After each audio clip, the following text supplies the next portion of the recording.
What's up, everybody, and welcome back to another NFL preview. This is the Week 13 edition of the preview. My name is Chris Farley. You can follow me at FarleyBets on X, and he is Lou Finicaro. You can follow him at Gamblu on X. We're here with you every single week to go over many of these NFL games, usually the primetime games, but obviously we have a little bit of a different slate this week because it's Thanksgiving here in the States. We got 3 games on Thursday, 1 game on Friday, which we will cover very quickly. But first, Lou, how was your Week 12? Great Week 12, capped off by a successful middle of the total in the final Monday night game with those refs that, basically rolled the red carpet out to ensure that, I was going to say San Diego, that the Chargers scored that last touchdown to give us that perfect positioning. So you're not going to do that all the time, but it's been white hot recently, which is why you have to understand it's a marathon, not a sprint. And then getting into Thanksgiving, there's a whole Thanksgiving philosophy that I use specifically for this weekend, tailored as a basic fade the public kind of positioning, which is typical of me. And that is I back end my NFL. I've already made a few positions. They're all on the back end of the schedule, either Monday night's game or Sunday NFL games, because the public is a snowball rolling downhill. And between hockey, college basketball, NBA, college football, NFL, there is more football than food on Thanksgiving, and that's saying a lot. And so by Friday, most of the public who's not used to pounding these numbers day in and day out, they're hypnotized, and half on dressing and half on point spreads. And then by Saturday, when they get done getting clobbered, the NFL lights light up. And it's my assumption that by then that money is scared, it's tight, and I want to have made some of my moves ahead of it, which is how I handle Thanksgiving. So things are going good right now. I'm seeing the ball well. We've been successful on the releases given here the last few weeks. And again, it's a marathon, not a sprint. Yeah, another good week for me in Week 12 as well. 5-0 in my contest too. So that's all I'm going to say about that, Lou. I'm just going to tell that to the audience because I believe in prayer. I believe in good vibes, good energy. So if anyone, well, I believe in good luck. And how about the best thing that we could do is talk about it next week? Exactly right. Not to over talk about it or over stress about it now, although it is all over my brain, Lou. Hard not to. But let's get to these Thanksgiving games. We got 3 on Thursday, and then we'll talk about the Friday game as well. We're kind of going to breeze through these since we do have more games than usual, and not all of these are as interesting as the next. We'll start with the Chicago Bears visiting the Detroit Lions in Detroit. Seeing some 9.5s pop up now as money out there supporting the Bears. And, we do remember last year on Thanksgiving, the Lions always host a game on Thanksgiving, and the Green Bay Packers came in there, and Jordan Love had one of his best performances of the season, and they lost straight up at home. So let's not count our chickens before they hatch here in this game. Detroit is rolling right now, though. They look like a juggernaut, -10 to -9.5 at most books, and the total's at 48.5. What do you think about this one, Lou? Yeah, a little ebb of movement early in the week to all those points in Chicago. I can understand that. Detroit offense dinged up a little bit, albeit it's the one guy you'd expect would never get dinged up. Montgomery, the ex-Bear that you'd think wants to play against his team. We'll see how that all works out later in the week. To me, it's the Detroit offense, long as they're humming.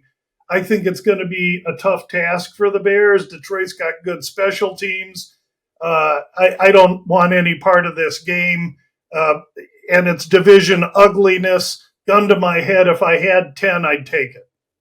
Yeah, I'm the same way. I'm going to take 10 or 10.5. It used to be about a day ago, or maybe even earlier this morning. We've seen some movement recently, but I can't support the Bears under a 10, especially at Detroit with the way their offense. But something to consider now. The Lions have a few injuries now on their defense, right? Anzalone, I believe, is still out, right?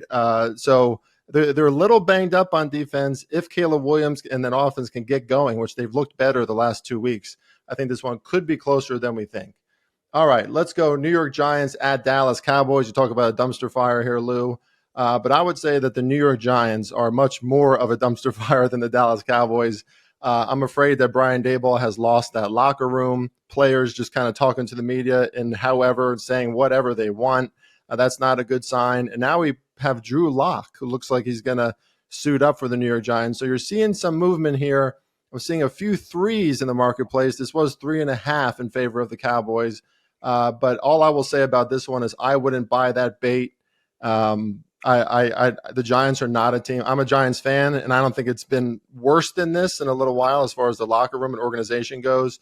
So the only way I could look is the Dallas Cowboys, but 3.5 on the Dallas Cowboys right now, I'm not sure. I will say, Lou, Micah Parsons was fired up after that win against Washington, and I love Micah Parsons against the Giants offense. So if anything, I'm going to look at an under in this game. I think 37.5 is still too high. But other than that, I can only support the Cowboys or nothing else. What do you got on this one, Lou? Yeah, a little movement to the Cowboys. I agree with it. Two dumpster. I can't add much to what you're saying, except that I can't trust Dallas too much. And then they hang that. It was inevitable. It was going to go to 3.5. That tells me that they're begging you to take the Giants.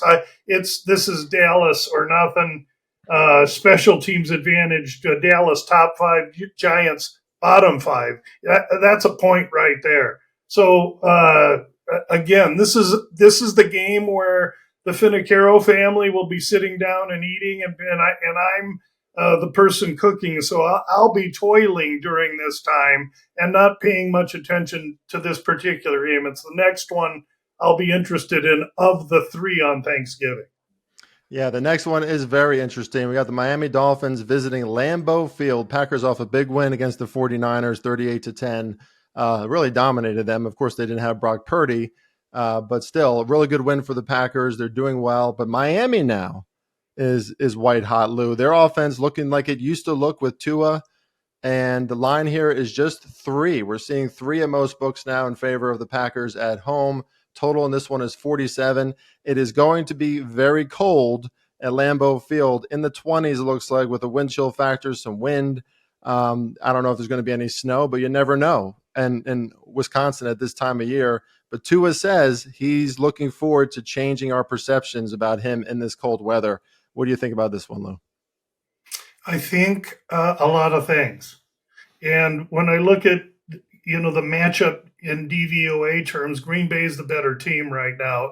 Miami isn't showing numerically, analytically, the numbers that they have in the last few weeks because of the Tua absence. So I have to use my own common sense to ramp Miami up. And I really believe they learned something from the Kansas City game a year or so ago when they were exposed. I think the dialogue is such that it's been baked in to the number.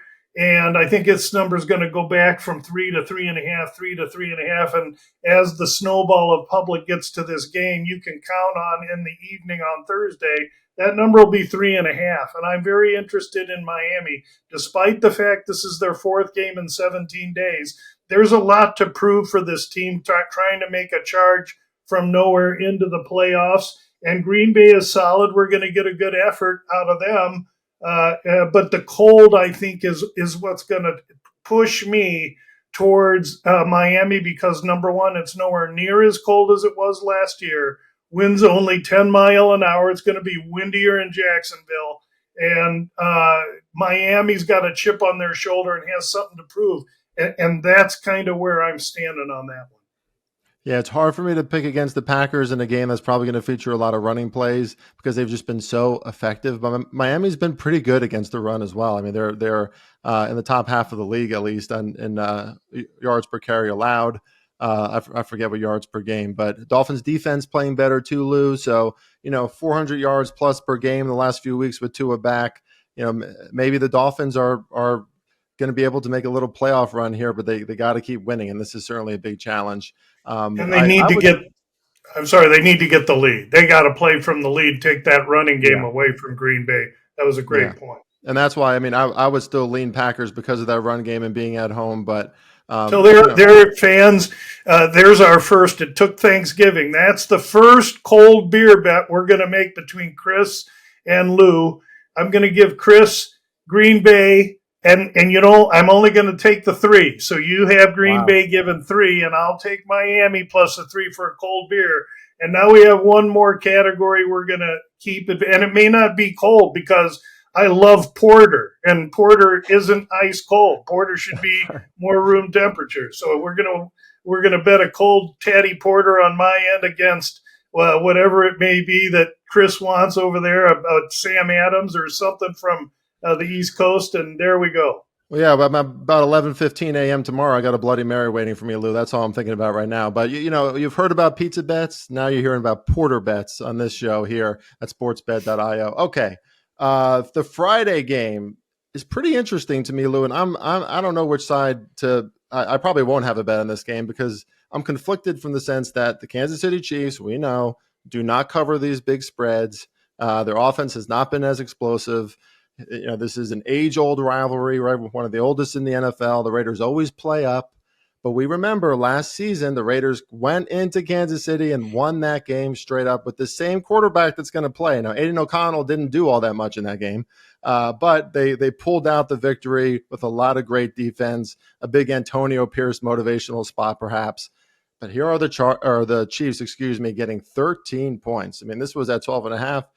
Virtually every book I'm looking at now, we're getting a minus 13. I can't support the Chiefs, but I get it from the perspective of the revenge from last season. I could still only look at the Raiders if I had to pick a side. What do you think about this one, Lou? Well, I'm hoping that you don't make me pick a side. Again, I'm fishing in other waters here. You're right. Vegas, there's hatred here. They make their season, and what are they, 2-9 or 3-8? They're really dog meat with Carolina, and Carolina's playing good lately. So tough spot. At 13 or better, you got to take Las Vegas just because uh, generationally over the last decades, the double-digit NFL underdog is the side, and so I'll wait. And if it's 13, maybe a little taste on Kansas City, but recreational. I'm not really, this is not anything I want anything to do with. I think Friday is the Arizona game, the Territorial Cup down here in Arizona. And that for the first time all year, I'll watch a play of college football. Well, there you go. Yeah, I'm staying away from this one too. I must say I might have a look at the under in this one. It's at 42 or 42.5. That's the only thing that might interest me. You should be cold in Kansas City as well. Full agreement.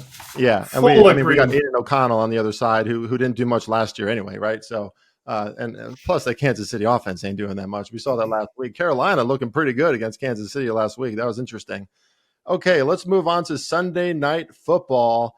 What was going to be a marquee or at least entertaining matchup, we thought might not be the case now. San Francisco traveling to Buffalo after getting their asses kicked in Green Bay. And we really don't know if Brock Purdy is going to suit up for this game. Kyle Shanahan being elusive, answering those questions to the media about his shoulder. He practiced lightly on Tuesday, we heard, but they don't sound confident. And now Buffalo is getting 7. They're -7 at home. The total in this game is 44.5. Lou, I have a feeling that Brock Purdy is not going to play in this one again. And maybe even if he does, Buffalo at home, off a bye, Orchard Park, raucous fans, cold weather. My first instinct was actually to bet on the 49ers. That's an embarrassing loss last week. It's now or never. But with the uncertainty at quarterback and the way Christian McCaffrey is clearly not the same either. Buffalo has looked fantastic. I think I can only look at Buffalo now. What say you, Lou? Yeah, I mean that's logical thinking, and so the guy that tells me they're going to take Buffalo and tease them down to 1, I surely don't have a lot to argue with. It's the textbook Wong teaser move. Okay, San Francisco far inferior in special teams, which is unusual. They're bottom 5 in the league. Just another thing to not like about San Francisco.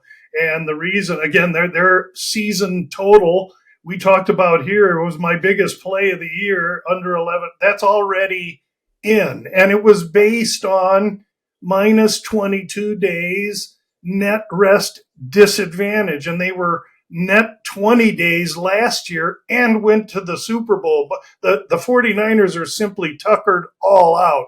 Now, second road game in a row, they got to go out there. This game is lined currently like Purdy isn't going to play. And so whether he plays or not, I don't really think it matters too much. You're right. McCaffrey's a half a step off. I think these are two ships passing in the night, and the Buffalo Tees would be one way to approach it. And I see, as far as the total is concerned, it's 47 now, shrunk to 45 and a half. That's also the uncertainty of the quarterback. So we don't have to really rush into this. However, here's what I would say. Those that found a way to tease Buffalo now and get that to -1 could wait. And then if Purdy's announced and he comes out looking like Fred Astaire dancing on the tabletops and plays well, you can come back with all kinds of other gimmicks on San Francisco should you choose. Fred Astaire, good note there. If you don't know Fred Astaire, look up Fred Astaire. The only reason why I know Fred Astaire, Lou, is because I studied, believe it or not, this white boy studied Michael Jackson hip hop dancing for a little while, and Michael got a lot of his moves from Fred Astaire. The guy like floated on the ground, so that was a great reference. He and Gene Kelly, but that's dated. Our young European friends are looking at me like I'm a caveman right now, and I'm sorry about that, you guys. Well, look up some Fred Astaire videos, ladies and gentlemen, when you get a chance. Well, I would say you could dance like Bruno Mars, because Bruno Mars is simply today's Godfather of Soul, James Brown. I mean, you see those shows; those are the same, and that young man is a talented dude, and he can do some dancing. Yeah, super talented, and Brock Purdy is pretty talented too. But if the 49ers don't have him, Lou, this one could get ugly there in Orchard Park, especially just the direction that the franchise is going right now. It's not looking great. It's been a tough go. I mean, they've played a lot of games, and everybody targets them. And despite all that, they're one game out of the division. So there's plenty to play for in San Francisco. Plenty of pride. They got depth. So we'll have to see how this goes. See, sometimes when we think one thing, it can never be the same. And that's why I'm safe I feel safer with a tease. Because if Josh Allen goes out and Purdy goes in, I can always come back and find a way with San Francisco before it gets to pick, or even take it at pick, and I just buy out for some juice. There's always a way of escape if you play it early and you get lucky enough to be on the right side. Yeah, well, there you go. We got one more game to talk about from our normal slate here, but then we're going to ask Lou about another game that he's keying in on for this Sunday too, the Chargers and the Falcons. We'll get to that in a second. But first, Monday Night Football, Cleveland Browns at the Denver Broncos. Denver is finding ways to win, Lou, and they're finding ways to win by margin, even when they're not playing that well. Last week, they didn't deserve to really cover that game, but they still did. They went to Vegas. They made the plays when it mattered at the end. Of course, the Raiders were about a foot away from a touchdown at the end there, so they almost didn't cover. But now Denver goes back home. They're 5.5-point favorites. They have a bye next week. And Cleveland is off that emotional win last week where Jameis Winston was on the top of the world with the way that he managed that game and made some plays at the end in the snow against Pittsburgh. To me, Lou, that version of the Browns we've only seen in the division, for basically the past two seasons, especially this season. Otherwise, the Browns are a very subpar team. Now they got to go on the road to Denver. That's a really tough spot. I'm very tempted to take Denver once again. A little inflation probably going on here, but I think that they deserve it at this point, especially with how good that defense is playing. What do you think about the Browns and the Broncos? Well, I might disagree with you just a little bit on the perception. A week ago, this line was 7.5. And so there's been 2 points of Browns love, and that's a lot. And it's based on Jameis. It's based on what they saw last week. But you're right. That was a division emotional game against their hated rival Pittsburgh. But that's a good team.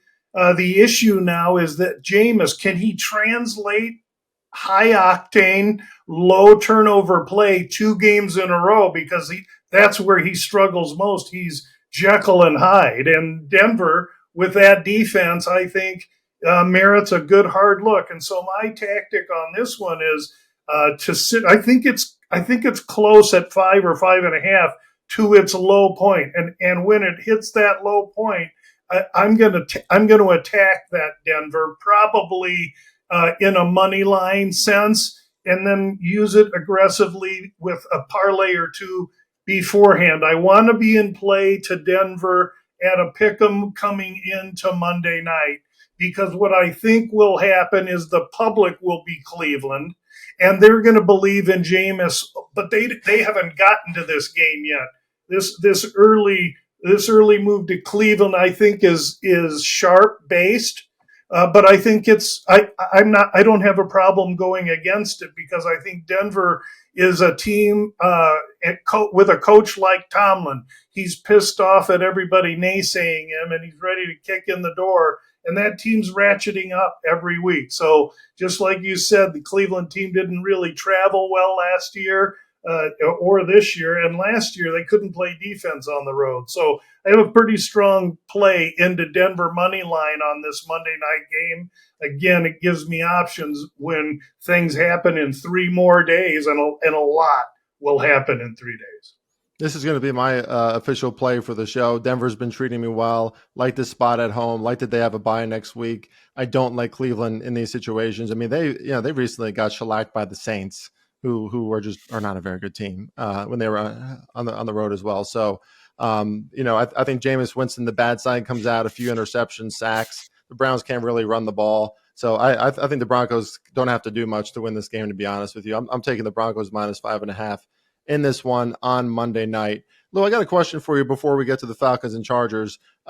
Just quickly, when I entered this industry and did this betting thing professionally, I had every guy who knew anything about sports betting telling me that only the sharps, only the big money moves the spread, moves the line.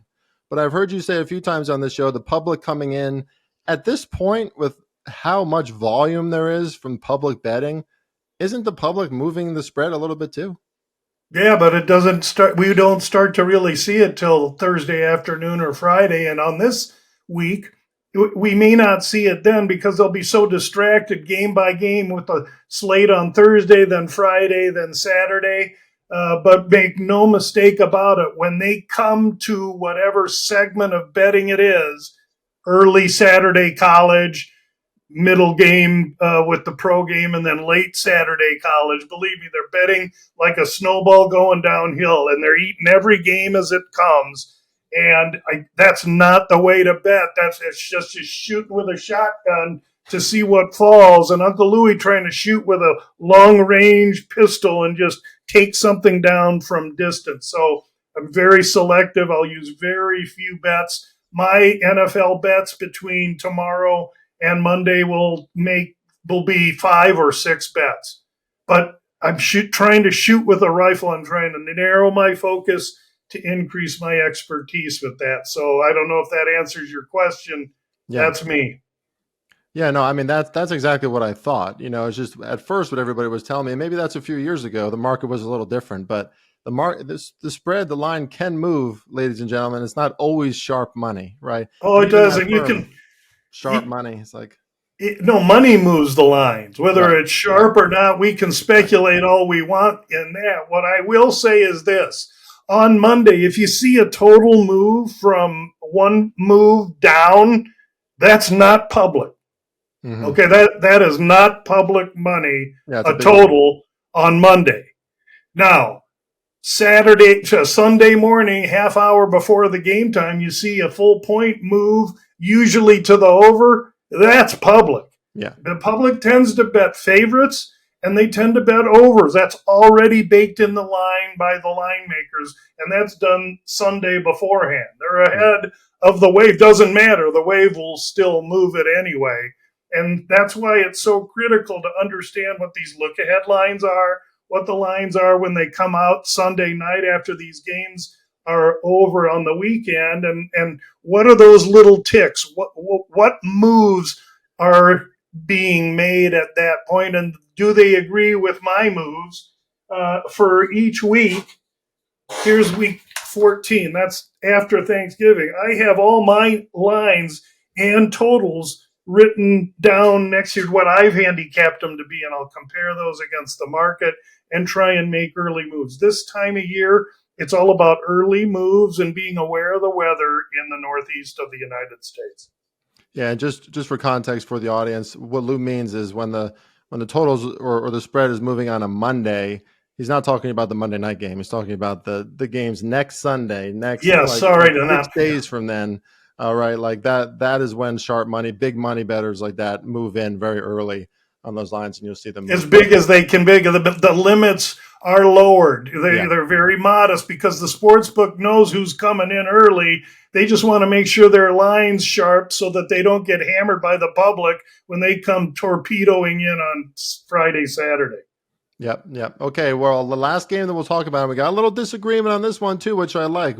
We had a porter bet, a beer bet. Maybe this is our pizza bet, Lou, that you and I can bet against each other on. The first instinct that I had in this game, LA Chargers at the Falcons, because the Chargers lost on Monday Night Football. I know it's a short week. It's a bad travel spot. My thing is, after a loss, especially the fact that Atlanta cannot get a pass rush. I mean, Justin Herbert has been fantastic. He's making great decisions, when to run, when to throw. But if the Falcons aren't pressuring this guy, I think Justin Herbert can light that defense up. And on the other end, I don't like Kirk Cousins against a swarming, physical, aggressive defense. Now, the Chargers defense hasn't been as good in the last few weeks. But Kirk Cousins against a defense like that when he's getting pressured, do not like that, Lou. So that's what it's all about for me, just the situations for each quarterback. I hate it for the Falcons, but the Falcons are off a bye. Obviously, they're at home. It's a tough situation for the Chargers in the travel spot. So I like the Chargers in this one. You're on the Falcons, I think, right? Can you tell the audience why? If you give me Kirk Cousins at home on a carpet, I don't care what team he plays for. I'm interested in him because he tends to play so much better at home than he does on the road, and that's how Atlanta is. And yeah, the Chargers have a good defense, but let's not forget it is a short week. They do travel, and not only are they traveling, but Chargers are traveling on a short week, and they face Kansas City next week. And so this is a little bit of a sandwich game for them. Meanwhile, Atlanta's coming off of the bye. I got Kirk Cousins at home on a team. Sure, they can't stop anything on defense, run or pass. But if they can get the lead and get the Chargers, a West Coast team, playing on East Coast time zone on a Sunday, just a half a step off. And I believe that's exactly what this will be. This is highly situational for me. I'm looking at look ahead line was Atlanta -1 and 45. Now you turn it around and you're going to give me Atlanta +2.5 today. I'm all about that. And that way, that approach is a tease. And so I have already used Atlanta to 8.5 on a couple of different teasers, aggressive teasers, meaning aggressive on Atlanta. I like that spot. I like it +2.5. I can't see the thing getting to 3, but I've been surprised before. This is the Harbaugh thing. And let's not forget that loss that the Chargers undertook, that was the Harbaugh. That was playoff kind of a loss. And they lose Dobbins, their running back. He will not be playing this week. This is a terrible spot for the Chargers. Yeah, Greg Roman is not very good when his running game is a little messed up too. We saw that in previous years with the Ravens. Just kind of sticks with it a little too much. Doesn't make great adjustments. He's their offensive coordinator this year in LA. So that's another good point. And to your point too, Lou, I'm seeing a chart now. You can place your bets at sportsbet.io, great sports book. Circa has Chargers 2-48. So does the Superbook. But if I look, it depends. DraftKings is 2.5. They're the square book. So that's where you want to go. If you're interested in Atlanta, because they're still taking Charger action. Yeah. I must have Thanksgiving food and Bloody Marys on my mind or something. I hope so. That tells me that you're a red-blooded American. And That's right. all of our European friends, I'm not sure if you're big on turkey or not, but we're going to be eating a bunch of it this week. Eating, drinking, and football. There's nothing like it, especially when you got family and friends around. Lou, I hope you have a fantastic Thanksgiving. You have certainly, I'm grateful to you, Lou, because you have definitely improved my perspective this year all around every single week. I'm not sure if I can give you a percentage of my contest winnings if it goes well, but we'll talk about it. We'll talk about it. I don't know. First of all, I want you to cash. Second of all, the feeling's mutual. The give and take, we had never met before this show. The give and take's been great. I knew of you ahead of time because you're a brilliant young handicapper with momentum, and I love to see this new layer of young, talented skin come up in this industry. So thank you too, Chris. Yes, sir. We're learning from the best, that's for sure. For all of us here at sportsbet.io and Clubhouse TV, enjoy your Thanksgiving if you're in America. Enjoy American Thanksgiving even if you're not in America. Have some turkey, put a roast in, have some beers, watch some football. Thank you, everyone, for watching. Good luck with your bets this weekend, and we'll see you next week here at Clubhouse TV. See you later.